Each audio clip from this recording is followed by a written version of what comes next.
Hello everyone, and welcome to this talk for the LISA Symposium 2022.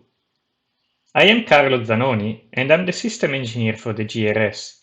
But in this talk, I'm going to discuss a technical problem that we are currently studying in Trento, the effect of eddy currents on the LISA performance. A big thanks goes to my colleague Valerio Ferroni that has done a significant fraction of this work. Eddy currents are induced by a time-varying magnetic field according to the well-known formulas from classical physics. If we have a conductor inside such a field, the electromotive force, and therefore the current density, are proportional to the time derivative of the magnetic flux inside the conductor. Once we have a current, this current will couple with the magnetic field to generate a force. This force has the shape of a product of trigonometric functions, and therefore doesn't only have a harmonic component, but also a quasi-DC component that may enter the LISA measurement bandwidths and needs to be studied.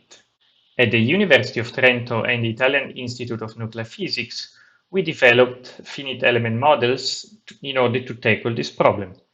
Due to the complexity, we decided to start from a simple case, such as the one of a sphere, where the eddy current is induced by a dipole at a certain distance.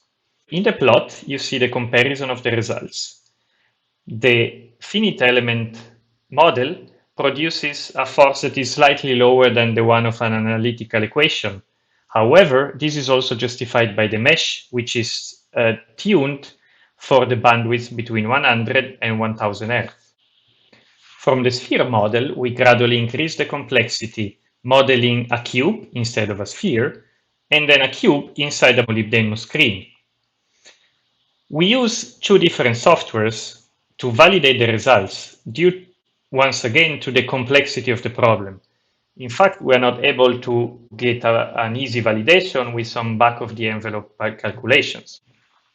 Let's have a look now at the LISA Gravitational Reference Sensor, or GRS.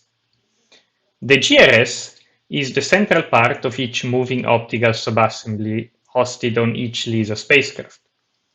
It is a subsystem provided by the Italian Space Agency through the University of Trento, the Italian Institute of Nuclear Physics, and has OHB Italy as main industrial partner. The GRS has many functions.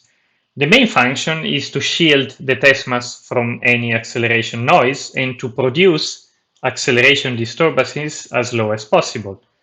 Another function is the caging function that is not in the scope of this work. And another function is the electrostatic actuation in all the degrees of freedom that are not along the interferometric line. The electrostatic actuation is produced by the electrode housing. The electrode housing is the main responsible also for shielding the test mass from the electrostatic or electromagnetic disturbances coming from outside the GRS. As you can see from the CAD models that I'm showing here, the GRS and the electrode housing are somehow complex objects, and including them into a finite element model is not straightforward. We therefore use a simplified representation for this subsystem. Such a simplified model is shown now in this slide, where you have an open view showing the test mass in the middle and the main bodies that are part of the electrode housing.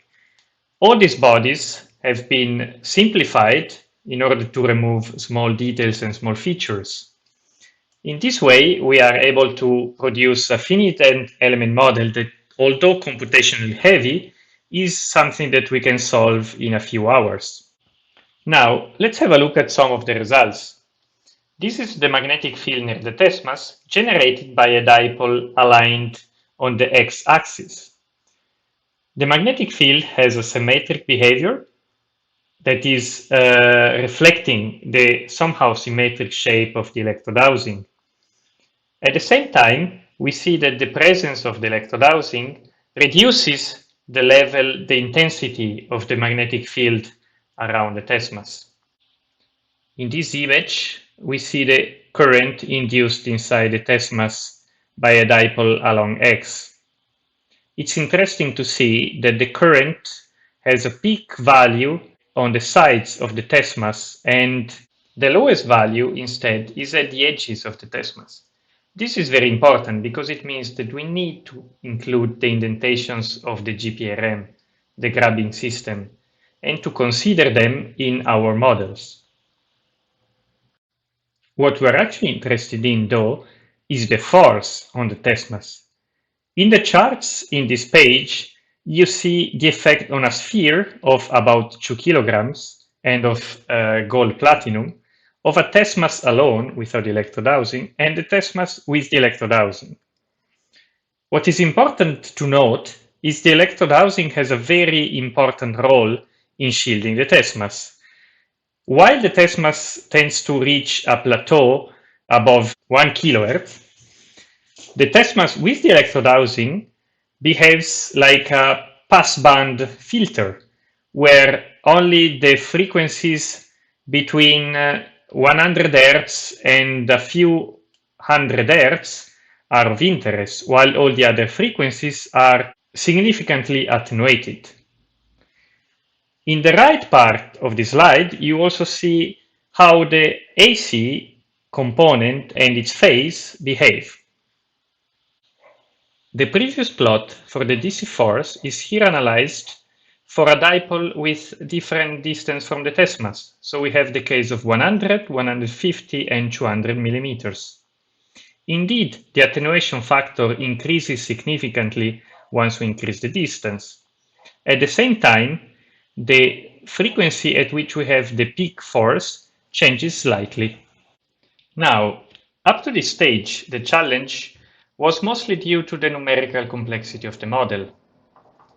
However, it is not straightforward to obtain conclusions from what is shown because of the cross-coupling between sources. In this slide, you see an example in which we model the test mass without the electrode housing in a field generated by a dipole and a uniform field.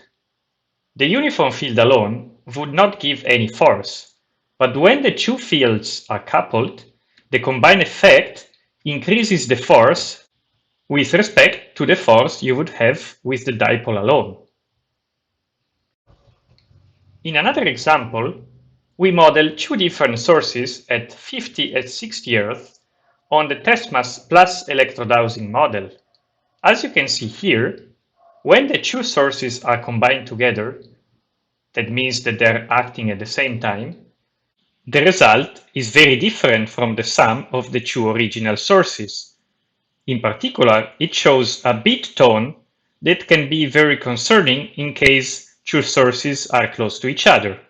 We are studying this aspect right now, and we hope to come back soon with some results. In conclusion, if we model a sphere with a finite element approach, we're able to match the analytical formulas. On more complex models, such as cubes or cubes inside a screen, the two packages that we use converge to the same values and therefore validate our approach. Although computationally heavy, it is possible to model the Eddy effects in a simplified electrode housing.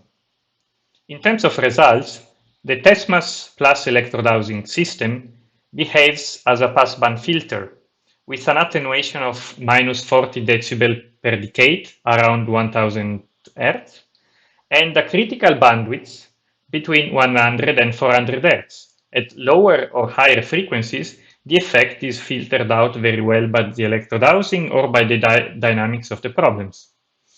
There is a significant cross-coupling between sources.